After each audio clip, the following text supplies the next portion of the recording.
It was 2 a.m. when the sound came, that soft, familiar buzz that fractured the silence. The house was still, wrapped in the kind of quiet that feels unnatural, the kind that hums with all the things not being said. For months, I'd told myself I was imagining it, the late meetings, the distant tone, the faint trace of perfume that wasn't mine clinging to his shirt collars. I'd even convinced myself that love meant patience, and patience meant not checking his phone when he left it face down on the counter. But that night, my patience had long turned into something else, something brittle. When I reached for my phone on the nightstand, the blue light carved the darkness into shards. A new message blinked on the screen. It was from Benjamin, or at least, that's what the contact said. "He's mine now. He's occupied. Don't wait up." My chest tightened as if a fist had closed around it. I read it again and again and again. The words didn't rearrange themselves into something more merciful. The profile picture was his. The typing style wasn't, I knew instantly. It wasn't him. It was her, Amelia Blackwood, his boss, the woman he'd spent months praising. "You'd like her," he used to say, as if her name wasn't already a wound forming inside me. My thumb hovered over the keyboard. My first instinct was disbelief. My second was humiliation.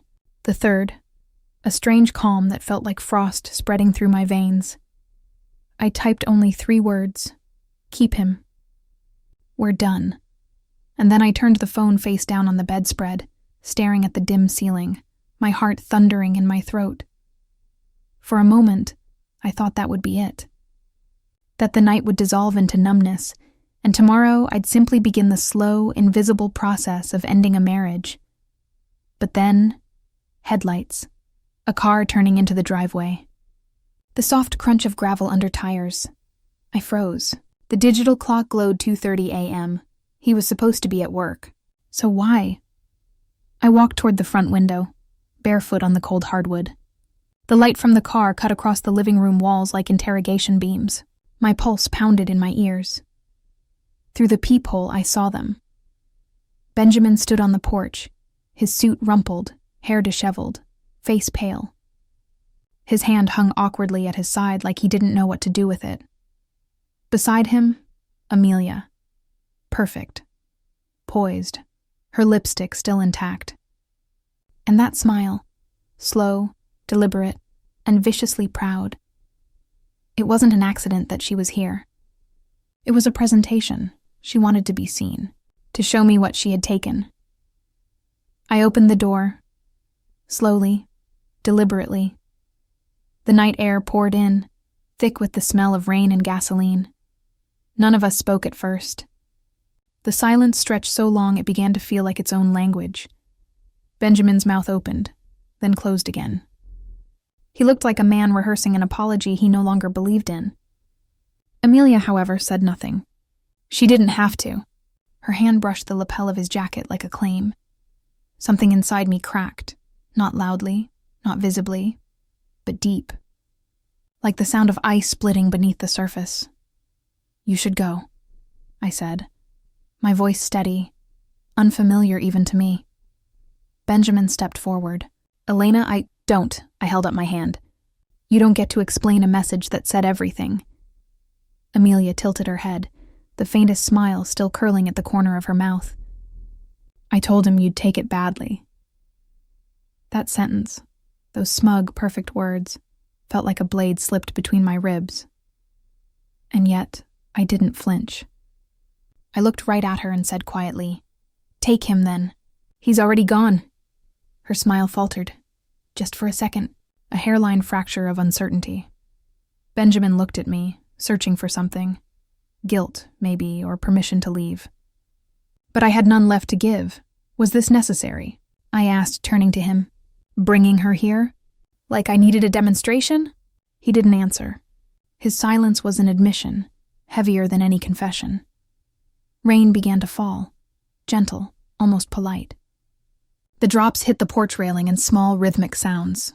I thought of all the nights I had sat on that same porch, waiting for him to come home, believing the lies about late meetings and work dinners.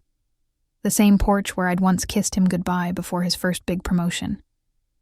The same porch where I now watched the man I loved stand beside another woman, his boss, as if I had become an inconvenient detail in his story.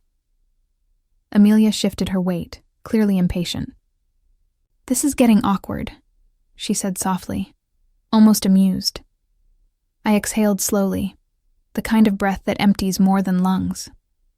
"Then leave," and they did, without another word, without looking back. The sound of their car door closing echoed like the end of a chapter. When the engine started, the headlights swept across the wall again, illuminating the framed photo of our wedding day.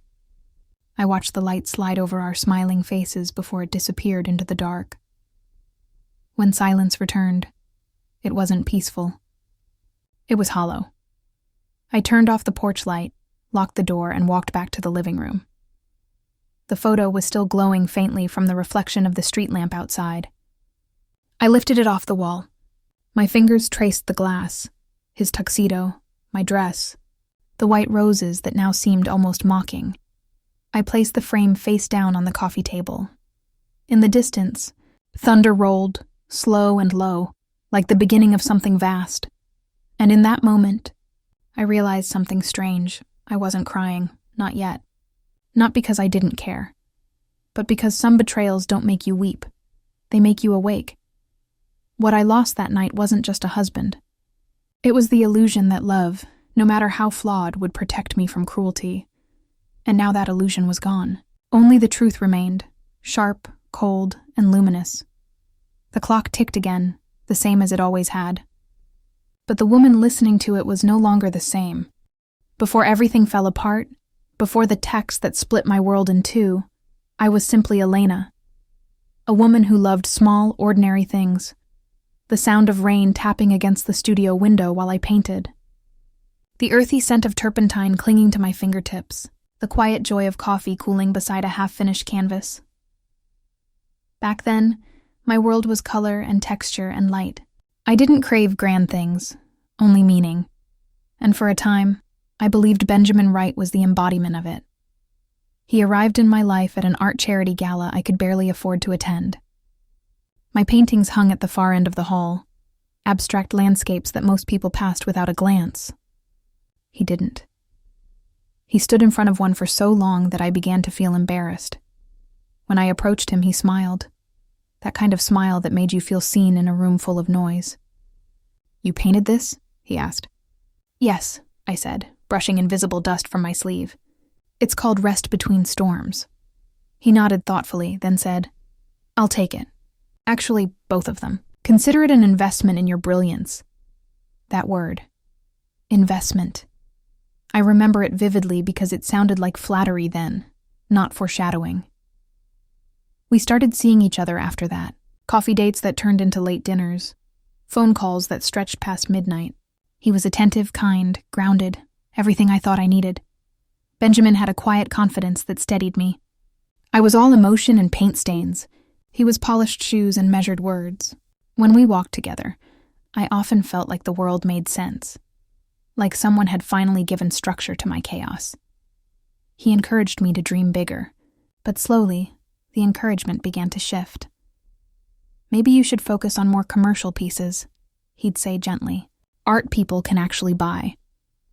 Or, "You spend so much time alone in that studio. Wouldn't you like to be part of something bigger?" I didn't see it then. How his love wrapped itself around me like silk, soft but suffocating. When he proposed, I said yes without hesitation. The ring was simple but heavy, a gleaming circle of promise. I wore it like armor. Marriage to Benjamin felt at first like stepping into sunlight. He had a way of making me feel protected, not realizing that protection, in his language, meant control. We moved into a house he'd picked out, modern, immaculate, filled with glass and white walls. He told me it was our dream home, but it always felt more like his reflection than ours. He wanted order. I brought color, and little by little the color began to fade. He would frown at the smell of paint in the air. "Can't you use something less strong? It lingers." So I began painting with the windows open, even in winter. Then one day, he asked if I'd consider turning my studio into an office space. "Just temporary," he said, "so I can work from home when I need to." Temporary became permanent. My easel was pushed into the attic. My canvases covered with sheets like ghosts. I told myself it didn't matter. That love required compromise. When his career began to soar, I became the quiet shadow that supported it. The one arranging dinner parties, polishing silverware, smiling through small talk with people who never asked what I did. Sometimes I'd hear my name in conversation. Elena. She's lovely, Benjamin's wife, and it felt strange, like a character I was pretending to be. The world began to know me not as an artist, but as Mrs. Wright, and then came Amelia Blackwood. I remember the first time he mentioned her. He came home late, a faint perfume trailing behind him, sharp, floral, unfamiliar. "She's brilliant," he said over dinner, loosening his tie. "You'd really like her." I smiled because that's what good wives do, but the mentions became more frequent. Amelia has such vision. Amelia really gets how to run a company. Amelia thinks I should present at the next conference. Each mention was a small, precise cut. At parties, I noticed how his eyes would light up when she entered a room, not in guilt, but admiration. She was everything I wasn't, confident, polished, magnetic. I told myself I was imagining it. I wanted to believe I was just insecure. Friends saw what I refused to. One afternoon, over coffee, my friend Clara said gently, "He talks about her a lot, doesn't he?" I laughed it off. "She's his boss. It's natural." Clara hesitated. "Elena, don't lose yourself trying to keep up with someone who doesn't look back." That night, Benjamin came home smelling like champagne. I leaned in to kiss him, and that perfume hit me again. Expensive, deliberate, hers. My stomach twisted, but I said nothing. Instead, I washed the lipstick stains off his collar, convincing myself they were accidents of proximity. Because when you love someone deeply enough, you'll invent reasons to forgive what hasn't even been confessed. The changes came quietly. His phone always face down, his texts guarded, business trips that stretched longer than the calendar justified. Bought a new cologne and started dressing sharper for late meetings. He laughed more often, just not with me. I tried to bring back pieces of us. I redecorated the house, added small splashes of color, yellow pillows, blue curtains, a vase of wildflowers. He walked in, frowned slightly, and said, "It looks messy," so I took them down. Even my reflection began to change. I started wearing neutral tones, simple makeup, because he liked a natural look. And every compromise felt like love, until I realized I was vanishing. Then came the night he didn't come home at all. The first time in our marriage. I waited by the window until sunrise, his untouched dinner cold on the counter. When he finally walked in, he said, "You shouldn't worry so much. It's not attractive." That was the first time I felt something break inside me, not because of the words, but because I didn't argue. I simply nodded. By the time the affair became undeniable, I was already hollow. I found strands of blonde hair on his coat, Amelia's shade. A lipstick mark on a wine glass left in his car, perfume that lingered too long to be coincidence. But the worst part wasn't the proof. It was the way I still hoped I was wrong. Because believing the truth meant admitting I'd built my life around a man who never intended to protect me, only to possess me. When I look back now, I can trace the moment it all began to fade, the day he told me my art was just a hobby. That was the day I began to trade pieces of myself for his approval, until there was almost nothing left to barter. And by the time Amelia Blackwood entered our lives fully, with her sharp laugh and diamond watch and perfect red lips, I was already too small to fight. I wasn't Elena anymore. I was Mrs. Wright. And being Mrs. Wright meant never asking what he was doing when he said he was working late. It meant silence. It meant complicity. It meant loving a man who had already handed his heart, and my dignity, to someone else. But it also meant one thing I didn't realize then. When I finally decided to stop being Mrs. Wright, there would be nothing left of me to lose. When Benjamin moved out, he left behind the smell of aftershave and deceit. He called it temporary. He said the word with such calculated calm that for a moment I believed it, as if our marriage had merely caught a cold, something that would pass with rest and time. But the next day, the neighbors whispered. Amelia's car was seen parked in his driveway, their driveway now, and suddenly temporary sounded like a cruel joke. I remember walking through the house that morning, barefoot, tracing my fingers along the banister he once polished obsessively. Dust had already begun to settle, as if the house itself was forgetting us. His absence didn't echo. It suffocated. Everywhere I looked, I found remnants of a life that had been edited mid-sentence. The photo wall in the hallway, our wedding picture gone. The closet, half empty, but too neatly so. Even his toothbrush, the one I used to accidentally knock over when I reached for mine, gone, leaving behind a dry ring of toothpaste scum in the cup. He had packed with precision, not emotion. A man who'd planned his exit long before I received that midnight text. The first week, I clung to denial like a drowning woman to driftwood. Friends called, at first. Maybe he just needs time, they said, voices soft, rehearsed. But with each day, the tone shifted. Pity curdled into discomfort. By week 2, the calls stopped. I went to the grocery store one afternoon, still wearing my wedding ring. Not out of love, but habit. The cashier, who once smiled when she saw us together, avoided my eyes. I glanced. At the magazine rack near the register, Blackwood Enterprises Charity Gala, CEO Amelia Blackwood and her partner Benjamin Wright. The caption below, Power Couple. I dropped the ring that night. It rolled across the kitchen tiles and stopped under the cabinet, a small, gleaming symbol of my own blindness. I didn't retrieve it. When the bank statement came, I didn't open it immediately. Something in me already knew. It took me 3 days before I tore it open. Joint accounts, closed. Credit cards, frozen. Savings, transferred. And there, in fine print, the cruelest cut. Name removed from property deed.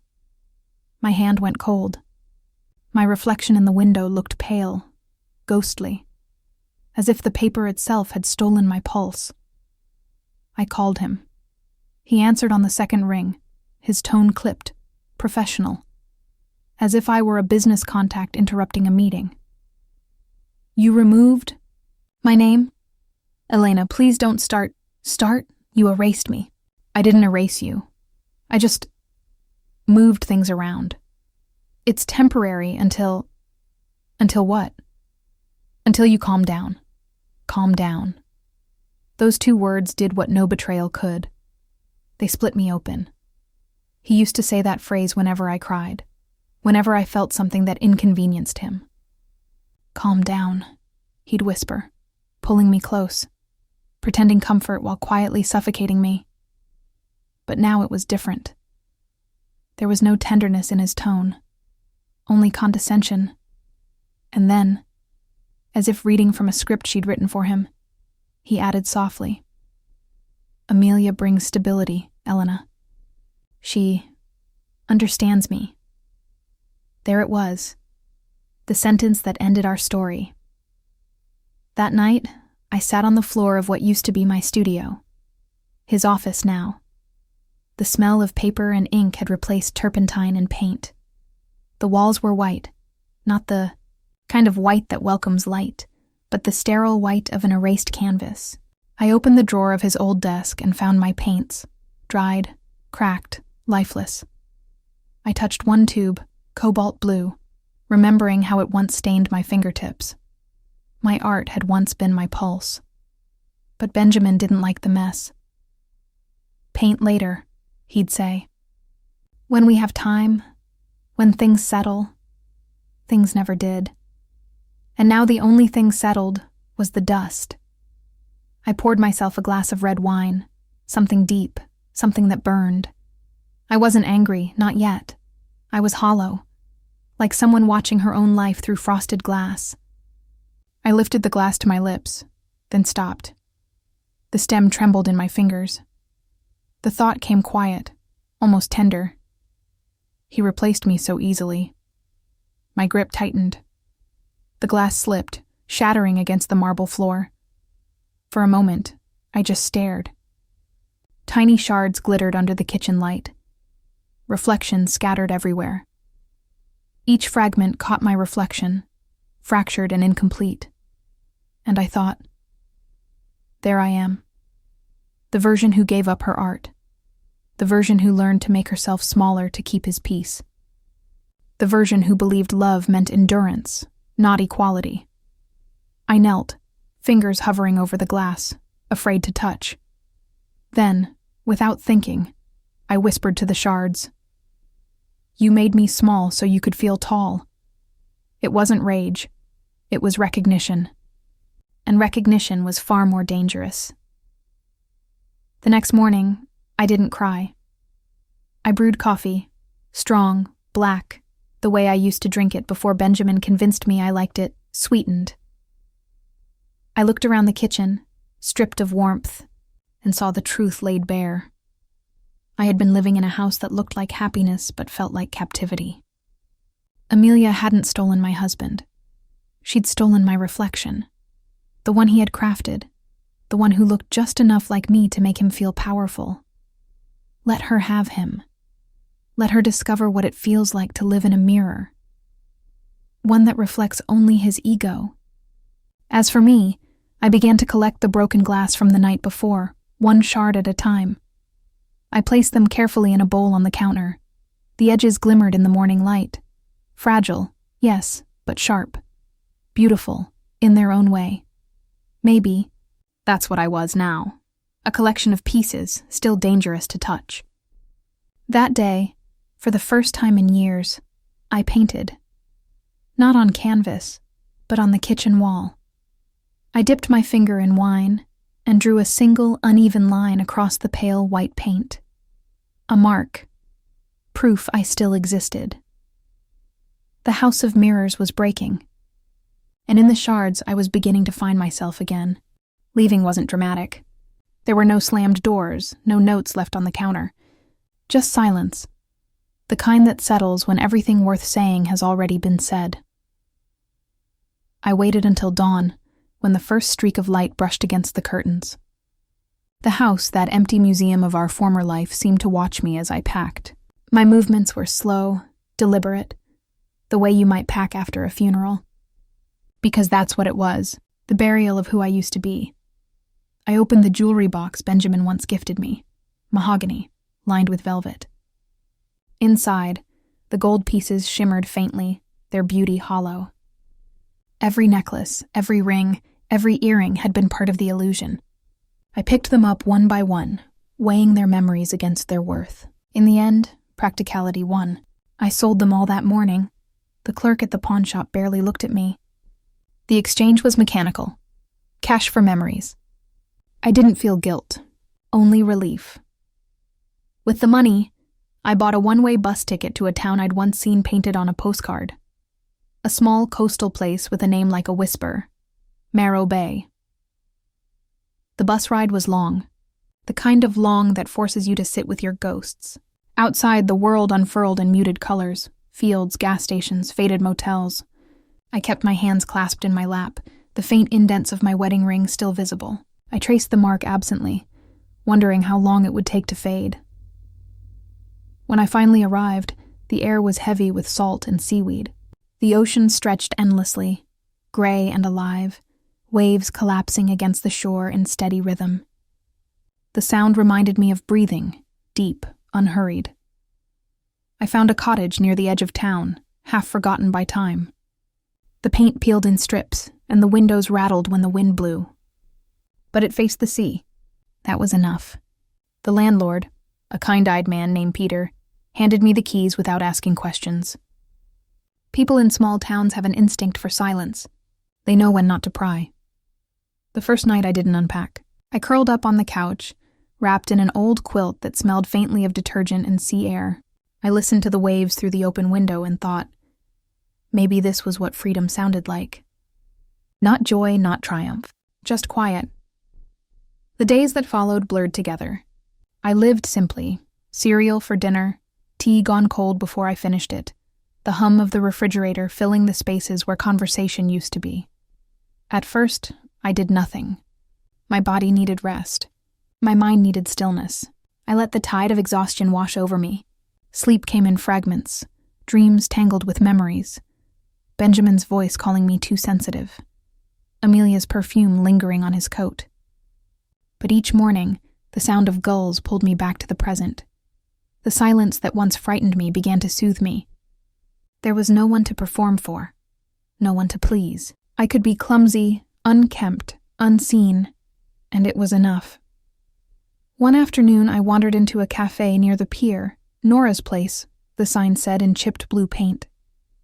Inside, the walls were lined with mismatched photographs of the sea, storms, sunsets, ships that never returned. The woman behind the counter looked up and smiled, a smile that reached her eyes. "You look like someone who's remembering how to breathe," she said as she poured me coffee. Her name was Nora. She owned the cafe with her brother, a fisherman who rarely came to shore. Nora had a softness to her, the kind of warmth that comes from having known loss and learned not to fear it. She didn't ask questions about where I came from or why I flinched when someone mentioned love. She just refilled my cup and said, "Try the lemon pie next time. It fixes most things." We became quiet friends. She'd talk about her garden, her stubborn cat, the tourists who came and went. I listened, grateful for her simple company. Eventually, I started painting again. It began hesitantly, a brush stroke here, a color there. My first canvas was the view from my porch, the sea under a bruised sky. Then came others, waves breaking into glass, hands reaching from water, faces half submerged. My grief found a language in color. I painted until my fingers were stained again, until the smell of turpentine filled the cottage. It felt like coming home to myself. Nora saw one of my pieces one day when she visited with a basket of bread. "You should show these," she said. I laughed softly. "To who, the seagulls?" She smiled. "They'd be your kindest critics." But she was serious. She offered to hang a few paintings in her cafe. I hesitated, then agreed. Within a week, 2 of them sold. One to a tourist, another to a local couple. For the first time in years, my art belonged to someone again. Not because of a man's approval, but because it spoke for itself. Then, one gray morning, the past found me. I was at the cafe, sipping tea by the window, when I noticed the news alert on my phone. Blackwood Enterprises under investigation for fraud and embezzlement. The headline was accompanied by a photo, Benjamin and Amelia, standing shoulder to shoulder, expressions strained but defiant. The article detailed frozen accounts, pending charges, and whispers of betrayal within their circle of investors. I stared at their faces for a long time. There was no satisfaction, no gleeful vengeance, just stillness. They had built an empire out of manipulation, marble floors and glass walls, and now it was collapsing under its own weight. Amelia's perfection cracking under scrutiny, Benjamin's confidence turning to fear. I didn't smile. But somewhere deep inside, something uncoiled. Something I hadn't realized I'd been holding on to. The knowledge that I had survived what they built together, that while they were unraveling, I was rebuilding. Quietly, gently, on my own terms. That night, I walked to the shoreline. The wind was sharp, tangling my hair, the sea restless beneath a full moon. I thought of the glass shards I once kept in a bowl, fragments of who I used to be. I had left them behind, but their lessons stayed with me. Broken things can still catch the light. I closed my eyes and whispered into the wind. I don't need revenge. I have peace. The tide reached my feet, cold and clean, and for the first time in years, I felt weightless. Time moved differently by the sea. Days no longer blurred in grief, but stretched with quiet rhythm. Dawns soaked in light, evenings painted in amber. It had been over a year since I left, though I rarely marked the days anymore. The past no longer chased me the way it used to. Sometimes I even forgot his name for a full afternoon. Then one morning, as gulls circled above and the scent of salt drifted through my open window, I stood in my little studio surrounded by canvases, my story in color. Waves that looked like ribs of glass, silhouettes dissolving into mist, a woman shedding her own reflection. The air smelled of oil and turpentine, my skin speckled with paint. It was messy, alive, and completely mine. Nora entered, holding a newspaper. "You've done it again," she said, placing it on the table. The article headline read, "Local artist Elena Wright to debut solo exhibition, Inheritance of Silence." I stared at my name in print. Not Benjamin's, not his company's. Mine. The gallery sat on Main Street, a renovated warehouse with whitewashed walls and hanging lights that made the paintings glow as if lit from within. I arrived early before the guests and walked the exhibit alone. My footsteps echoed softly against the polished floor. Every canvas held a memory I had transmuted into art. The broken glass from that night became a mosaic of light. Amelia's perfume a swirl of gold and gray. Benjamin's words, "You're too emotional," translated into a tidal wave swallowing a cityscape. They were no longer symbols of loss, but of evolution. Each one said what I never could, that silence can be an inheritance, but it doesn't have to define you. When the doors opened, people filled the room, art lovers, collectors, locals who had followed my work since Nora's cafe. They spoke in low tones, their faces reflecting curiosity, empathy, awe. I moved through them like a ghost who'd finally found peace. The show sold out within the week. On the final day, a journalist approached me. Young, eager-eyed, holding a notepad that looked too clean for the kind of questions he wanted to ask. "You're Elena Wright," he said carefully. "Are you related to Benjamin Wright of Blackwood Enterprises?" The air stilled. That name, his name, still held the power to pierce, though not wound. I met his gaze, steady and calm. "Yes," I said. "I was," he blinked. "You mean—" "I was married to him," I clarified. His expression shifted, curiosity sharpening into intrigue. "The company's collapse has been front-page news for months. There are reports of missing assets, forged signatures, offshore accounts." I raised a hand gently. "I'm aware," he hesitated. "Would you be willing to share your side of the story?" For a long moment I said nothing. Behind him, one of my paintings hung. The woman stepping out of her own shadow. The figure was faceless but fierce, her outline shimmering with light. I walked to the painting, took it off the wall, and handed it to him. "This is my story," I said softly. "Everything else is just noise." He studied it, perhaps expecting more, but I had no interest in feeding the fire. I had learned that silence, when chosen, can be the loudest form of control. A week later, the scandal reached its peak. Headlines screamed about embezzlement, fraud, and corporate manipulation. Amelia's empire crumbled under investigations. Benjamin's name became synonymous with deceit. Their mansion, the one that had once been ours, was seized by the state. Every glossy photograph of them at galas, every image of their triumph, was replaced by mugshots and courtroom sketches. I didn't gloat. Instead, I sat in my cottage, surrounded by my paintings and the smell of rain, reading the articles in silence. Because here was the truth. I had known for years about the documents Benjamin had hidden, the signatures he'd forged under both our names, the shell accounts he created to avoid taxes. Back then, I didn't question him. I believed he was protecting us. In reality, he was burying me beneath his lies. He had once told me, "Delete everything. It's cleaner that way." I hadn't. Perhaps it was intuition. Or perhaps even then, some quiet part of me refused to let him erase me completely. I still had the emails, the transfers, the records that proved my name had been used, not as a partner, but as a shield. I remember the night I opened that old laptop again. Dust had gathered on its surface like a thin veil of time. My hands trembled as I typed in the password, the same one I had chosen years ago, lavender light, after the scent of my favorite oil. The screen flickered to life, revealing folders I hadn't touched since I stopped being Mrs. Wright. Inside them, my entire marriage sat like a fossilized lie, tax documents, financial projections, secret communications between Benjamin and Amelia about redirecting funds. My name appeared again and again, forged and manipulated. I sat there for hours, reading, breathing, remembering. When the last file closed, I didn't cry. I opened a new folder and titled it simply, Truth. For the first time, my actions weren't fueled by heartbreak. They were guided by clarity. This wasn't revenge. It was reclamation. I began compiling everything. Every piece of evidence, every email, every transaction. I organized it meticulously, labeling dates and annotations, creating a timeline of deceit.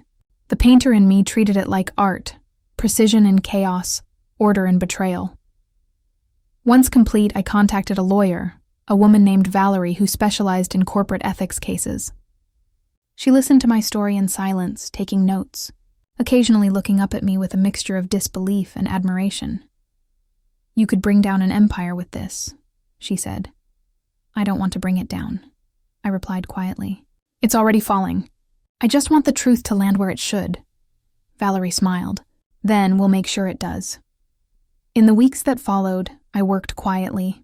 Days spent painting, nights spent drafting statements and reviewing evidence.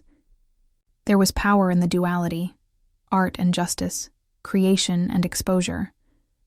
When the time came to submit my documents to the authorities, I felt calm. My hands didn't shake. My voice didn't waver. It was almost poetic. The same hands that once signed marriage certificates now signed affidavits to undo them. The same eyes that once watched betrayal unfold now watched justice take shape. One evening, as I stood by my studio window, I caught my reflection in the glass. Hair tied loosely, smudged paint on my arms, eyes steady. For a heartbeat, I saw her again. The woman who had once waited by the window at 2 a.m., heartbreaking over a text message. But now she looked different. Her gaze wasn't desperate anymore. It was knowing. I whispered to her reflection, "You made it." Outside, the sea roared against the cliffs, wild and uncontained. I smiled faintly. The storm I had feared for so long wasn't coming. It was me. And as my exhibition toured to new cities, as my name appeared in art magazines and not scandal reports, I carried that storm with quiet grace. People came up to me, women mostly, their eyes shining with recognition. They would say, "Your art feels like healing," and maybe that was the real power shift. Not in headlines or courts, but in the way broken women could find themselves again, piece by piece, color by color. I never thought I'd step foot in that house again, not after everything it had taken from me, my time, my youth, my laughter. But there it was, at the end of the cul-de-sac, no longer the proud monument to success it once was. The manicured garden was now overrun with weeds, ivy crawling up the porch railings like hands trying to reclaim what was lost. A foreclosure sign leaned sideways in the yard, its edges flapping weakly in the wind. For a long moment I just stood there. The sea breeze carried the faint smell of salt, even this far inland. Maybe I'd brought it with me. My heart didn't pound the way I expected it to. There was no storm inside me, no trembling rage, just a stillness. When I finally pushed open the door, it gave a tired creak, like even the house was exhausted by all our ghosts. Inside, the air was cold and thin. The walls, once lined with framed photos and soft light, were bare now. Only faint outlines remained where our life used to hang. I could see the pale squares where my paintings had once been, the faint smudge where Benjamin had leaned when he laughed too loudly at dinner parties. The sound of my heels echoed through the hollow rooms. I found them in the kitchen. Benjamin and Amelia. They sat across from each other at the long oak table that had once hosted our anniversaries, our arguments, our breakfasts of shared silence. Now it was covered in paperwork, unpaid bills, foreclosure notices, and a few unopened envelopes from the bank. The smell of stale coffee hung in the air. Benjamin looked up first. For a heartbeat, I saw the man I used to know, confident, composed, the type who could charm a crowd with a smile. But that version of him was gone. The man sitting before me looked smaller somehow. Shoulders slumped, hair graying, the arrogance stripped away. Amelia was harder to look at. She still had the beauty that once intoxicated him, but it was sharp now, a beauty cracked by fear. Her hands trembled slightly around a chipped mug. "Elena," Benjamin said, his voice cracking just slightly. "You didn't have to come." "I know," I said softly, setting my bag on the counter. "But I wanted to see it. One last time." He shifted in his chair, guilt flickering across his face. "You don't understand what's been happening." I lifted a hand. "You don't get to narrate this part." The silence that followed was heavy, the kind that pressed against the walls. I reached into my bag and pulled out an envelope. I placed it gently on the table between them, not dramatically, not with venom, but with precision. "These are copies of everything I submitted to the authorities," I said. "Emails, bank records, transactions under shell accounts. You'll need them when your lawyers start asking questions." Amelia's eyes widened. You reported us?" I tilted my head slightly. "Reported? No, I just told the truth. For once." Her lips parted in disbelief. "You ruined us." The words might have cut once. They might have shattered me into apology or tears. But now, they just sounded hollow. I gave a small, almost kind smile. "No, Amelia. You ruined yourselves. I just stopped protecting you." Benjamin's gaze dropped to the table. I watched him swallow hard, jaw clenching. The veins on his hands stood out, but his eyes stayed downcast. It was strange. I had imagined this confrontation 1,000 times, in dreams and angry mornings. But now that it was here, there was no satisfaction. Just the quiet realization that closure doesn't come from seeing someone fall. It comes from no longer needing them to. I turned away from them, letting my fingers graze the edge of the countertop. How many mornings had I stood here making coffee, waiting for him to notice me? The memory flickered. His cologne, his hand brushing mine. All gone. The scent that lingered now was dust. I walked slowly through the house, each step a farewell. Past the hallway where we used to hang our coats. Past the staircase I'd once sat on during our first big fight. Past the window where I used to wait at night, watching headlights, hoping one of them was his. Every corner whispered pieces of a life that no longer belonged to me. The lavender oil I used to burn had been replaced long ago by Amelia's perfume, a scent that used to make me ache, but now just smelled expensive and empty. I stopped at what used to be our bedroom. The curtains were gone. The wall where our wedding photo once hung bore a faint outline, like a ghostly reminder of vows that never really meant forever. On the floor near the closet, I noticed a small glint of metal, one of my old earrings. I picked it up, rolling it between my fingers. A small, delicate pearl, the kind I used to wear to make him proud. I placed it on the windowsill and whispered, "Keep it. A relic." When I walked back to the kitchen, they hadn't moved. Benjamin was staring at the envelope as if it contained the sum of his mistakes. Amelia was crying quietly, mascara streaking down her cheeks. "I didn't mean for it to go this far," Benjamin said finally, his voice cracking. "I know," I said. "You never do. There was no venom in it, just truth." I stepped toward the door, pausing for one last glance. The morning light streamed through the cracked blinds, casting bars of gold across the floor. For the first time, I noticed how fragile it all looked. The empire he'd built, the love I'd sustained, the lies they'd believed. Sand, all of it. As I reached the porch, I felt the cool metal of my wedding ring press against my finger. I turned it slowly, watching the dull gleam catch the dawn. It had once been a promise, a circle without end, but circles can also be cages. I slipped it off and placed it gently on the railing. It made a soft sound, like punctuation. The end of a sentence long overdue. Then I walked away. No tears, no anger, just the quiet satisfaction of distance. When I reached my car, I glanced back one last time. The house looked smaller than I remembered. Maybe it always had been.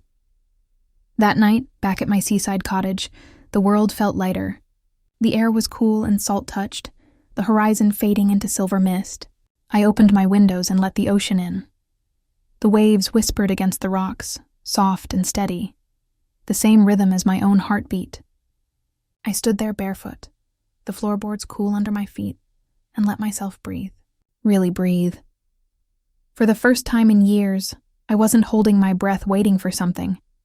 An apology, a chance, a miracle. Freedom, I realized, doesn't roar, it hums. It moves quietly, like water carving its own path through stone. On my desk, a single canvas stood unfinished, a painting of a woman walking along the shoreline, her figure dissolving into the dawn. I picked up my brush and dipped it into the pale gold paint, adding the final stroke of sunlight breaking through, and then I stepped back. The woman in the painting wasn't me anymore. She was every version of me that survived. Outside, the sea murmured its endless lullaby. And I whispered back, "It's over." But it wasn't defeat in my voice. It was release. The kind that comes when you finally understand that letting go isn't about losing them. It's about returning to yourself, and that, I realized, was the most exquisite revenge of all. To live freely, completely, beautifully, after everything.